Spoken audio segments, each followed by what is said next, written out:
Hey guys, it's Allegra with Moonwater and Lightning Studios, and today I want to show you one of my favorites, how to make abstract images with alcohol ink and Duralar.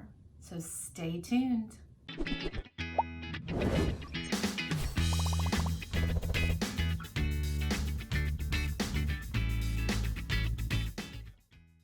Okay, so I wanted to go over what I use to make these images before we get started. So first things first, you're going to need Duralar.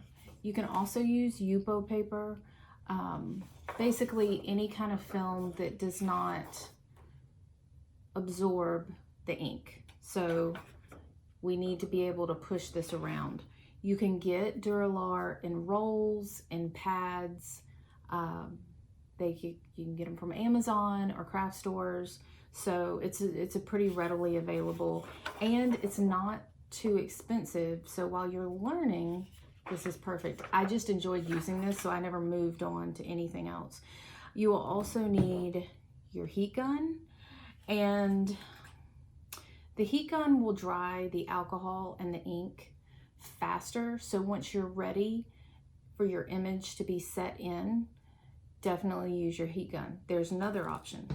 You can use an airbrush gun. I've got one of these, and you can push the alcohol and the ink around and it won't dry as fast with this guy because there's not heat involved. You will also need alcohol ink. Tim Holtz and Pinata are the ones that I have that come to mind, but really any alcohol ink should work. And we're going to use isopropyl alcohol, 91%, to dilute the ink. So I like to use these cups, and I will fill them. This is a 2-ounce, just little medical grade cup. I got these, a huge pack of these off Amazon.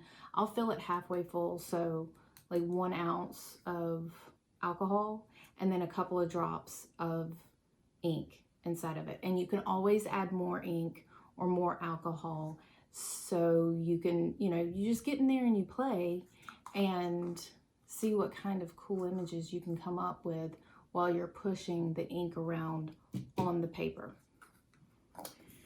And I also like to use these little droppers occasionally. Again, they're just little pipettes, Amazon, to, just add a drop of color. And be sure to have a roll of paper towels handy, because alcohol is also what cleans up the alcohol ink. So if you make a spill, you will be prepared. And of course, gloves, because this stuff stains your hands, and I get my hands in everything. So I tend to wear gloves with most things. And I believe that's it. So let's get started. Okay guys, so there is one thing I forgot to mention. I like to put my Duralar down on a hard surface, not necessarily a table, because you will have alcohol ink that gets pushed off. And so this kind of protects your surface. I've also seen, and I've done this as well, people using cookie sheets and tinfoil, but this is just as easy for me. It's an extra piece of mat board that I had, and basically something you don't mind getting messy. And I'll just tape this down so the Duralar doesn't go away. All right, so the first thing we're going to do is get our cup and pour some alcohol. Like I said, I like to fill this about halfway.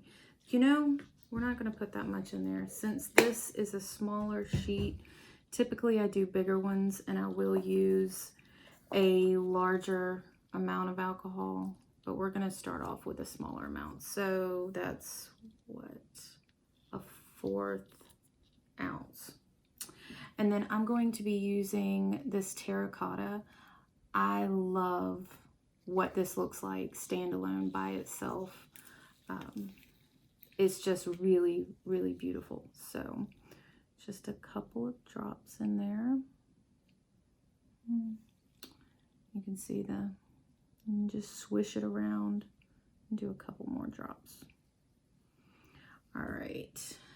And I also like to have, these bottles are great. I got a whole pack of them from Amazon, and I'll mix alcohol ink. These are also what I keep my Panada white in, but I like to have some of these with a little extra alcohol. Now, heat gun, you'll have to excuse, I'm not going to try to talk while this is on. And then I also am going to use this air gun to push things around with as well.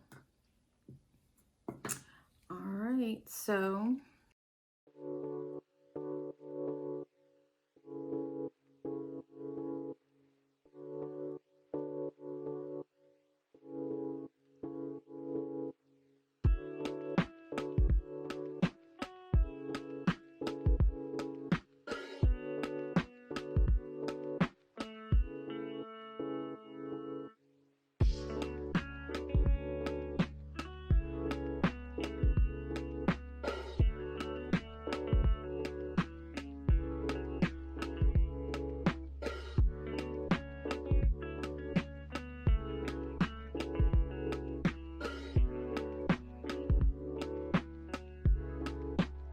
all right, and here is our first piece.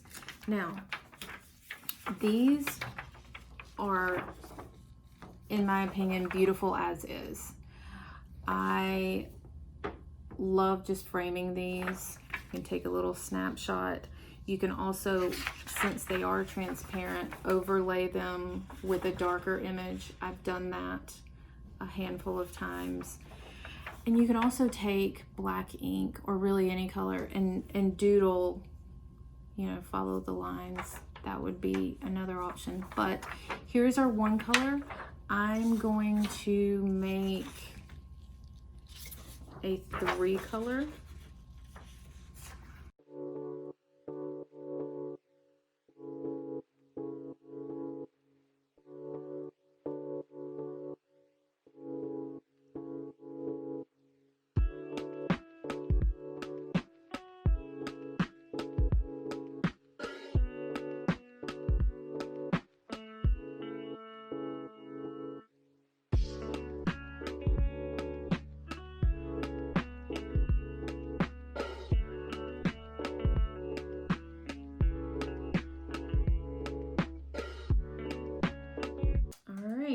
And here is our second piece.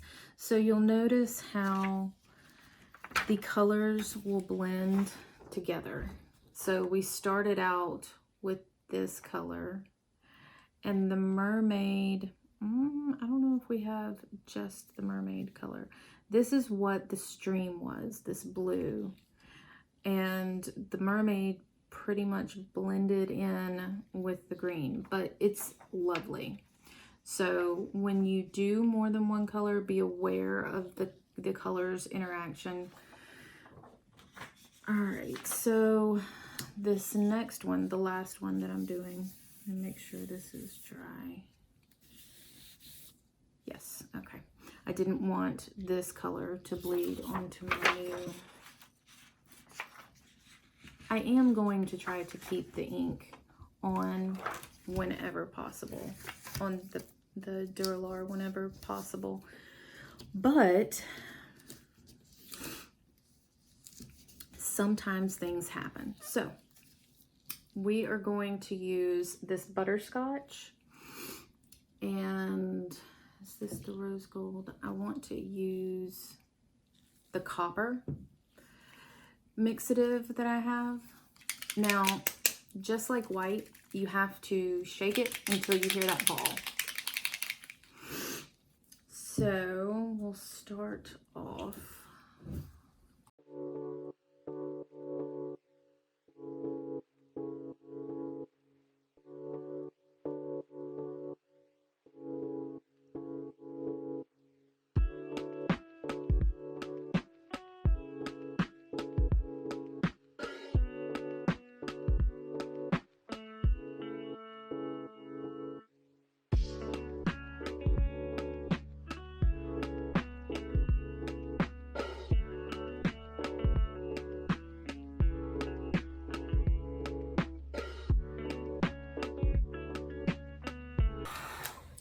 do anything else with that one. Okay, so I'm not sure if you can see, I'm hoping that you can see the metallic shimmer in that, but this is rose gold. There's some copper in here, and then the butterscotch in the background. But this is our finished product, our finished pieces. And yeah, these are really fun to do, really easy. I will lose hours in my studio making these. So I hope that you enjoy these and that you're able to take what you can and make similar art. Okay guys, so here are our finished pieces. I just love this color. I hope you found this helpful and it looks like something you'd really enjoy. I find this so peaceful. I will lose hours in the studio making these. You're just painting with air. And all of these supplies, you can go to Michael's. You don't even have to pre-plan anything. Just go grab whatever you can find and make some art. I hope you enjoyed this.